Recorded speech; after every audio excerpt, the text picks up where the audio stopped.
प्यारे आका सल्लल्लाहु अलैहि वसल्लम किस तरह से अपने उम्मतियों के खैर ख्वाह थे और कितने मेहरबान हैं अपनी उम्मतियों पर कि दुरूशी पढ़ने से ही हमारी सारी फ़िक्रें दूर करने का हमको एक अनमोल जो है वो वजीफ़ा दिया है। और हम तो खुश नसीब हैं जिनको ऐसे नबी मिले हैं कि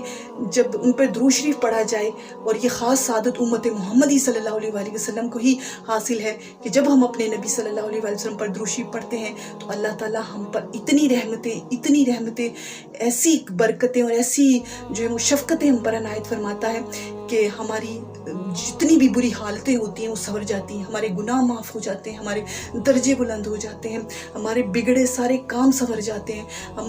हमारी सारी टेंशनें, सारी परेशानियां दूर हो जाती हैं, हमारे मामलात संवरना शुरू हो जाते हैं, हमारे सारे दुख दर्द दूर होना शुरू हो जाते हैं, हमारी हर एक जायज़ ख्वाहिश वो पूरी होना शुरू हो जाती है, हमारे दर्जात अल्लाह की बारगाह में बुलंद होना शुरू हो जाते हैं और हमें अल्लाह ताला की ख़ास अनायत होती है। और इससे सबसे बढ़कर हमें प्यारे शफ़ीक़ व गमख़ार आका सल्लल्लाहु अलैहि वसल्लम की ढेरों ढेर शफ़क़त, उनकी ढेरों ढेर मोहब्बत, उनका